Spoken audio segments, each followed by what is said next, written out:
Okay, we're going to be looking at characters or the people in fiction. Oops, went too far. Let's try this again. Sorry about that. Alright, so characters are the people in fiction. First are round characters. They are sometimes called dynamic characters. This character is usually the protagonist, changes or evolves because of the conflict of the story. These are the characters that seem to learn. So we're going to get a little bit later on some solid examples. But these are characters that change, that evolve, that learn from the story. Flat characters, sometimes these are called static characters. They go through no change and seem to learn no insights into the stories. They may be stock characters which represent a stereotype. In many cases, they may also be the antagonist of the tale. So these may be the bad guys. So how are characters revealed? With those 5 main ways that characters are revealed in a story. One is through the character's actions. How the character presents himself. His choices or her choices that they make in the story. Second, maybe through description. Both personal description, whether it's the character describing themselves or the character being described by another character or an unseen narrator. And sometimes it's environmental, the way the character is presented in the environment. 3, through dramatic statements and thoughts of the character.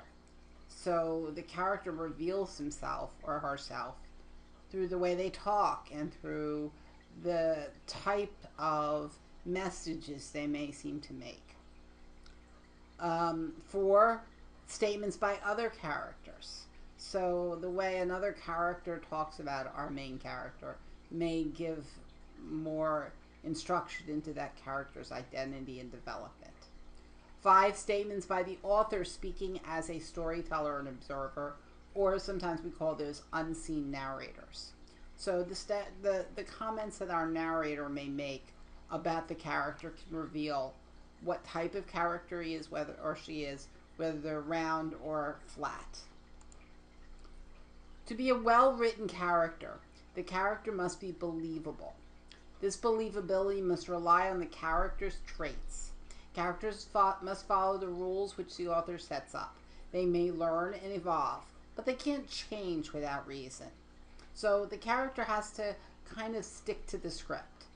If he makes or she makes choices way out of the character's presence, out of the way they seem to interact with others in their environment, it may have a false ring to it. And we'll give you an example of that in just a few minutes. So protagonists. These are the main characters of the work. Sometimes they're called the hero or the quote-unquote good guy. They're usually round or dynamic, and they usually learn and change. Batman. Batman's a good example of a protagonist. He's a hero. He changes in his environment. He learns from things around him. He also reveals himself through his own statements and statements others make about him and how they interact with him. Antagonists, they usually oppose the main character. They're usually the quote-unquote bad guy, and they're often flat or stereotyped. Here, the Joker makes a good example. The Joker basically stays the same throughout the whole piece. Batman's interaction with the Joker reveals a lot about each of them.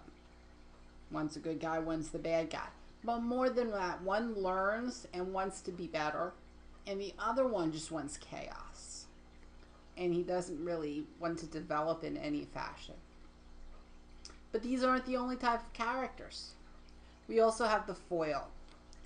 Now, the foil is a dramatic character who enhances or deflates other characters by contrast. It actually comes from the literal jeweler's foil, or the black velvet cloth behind a piece of the jewelry to allow it to shine in contrast. Horatio from Shakespeare's Hamlet is the definitive foil in drama. The foil I chose here is Two-Face. Now, if you know anything about Batman, and these characters all come from the Dark Knight, you know that Harvey Dent was Two-Face, and originally he was a good guy. He was the district attorney, and he was going to put away all the bad guys.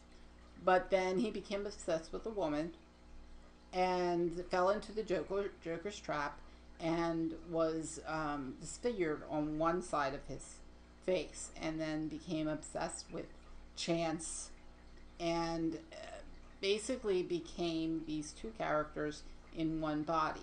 And this is where he becomes the perfect foil for Batman. Batman is also two characters in one body. He's Bruce Wayne and he's Batman. But Batman's able to control those two characters, where Harvey is split right down the middle. Neither personality can shine. Instead, they're both stuck with half of Harvey. So half is Harvey, half is Two-Face. This could very well be Batman's story as well. But because Batman's able to learn a little bit more and evolve, he's able to develop two separate personalities, keep them separate, and keep his identity. Whereas Harvey loses both. So as again, he kind of enhances, or really in Harvey's case, deflates, because he shows how Batman could become a bad guy and could become the evil person by not learning and changing and evolving. All right, to help you with more literary terms, you can always go to this website, which has many more of the literary terms we are looking at. Now, for this week's journal, I want you to look at a character in one of the three short stories. You can choose a character from Young Goodman Brown, or from Salvation, or The Lesson, and just tell me whether that character evolves and changes, and describe that character, how he or she interacts with the environment. And that's going to be your journal for this week. We're going to look at all three short stories in separate PowerPoints to help you develop this journal.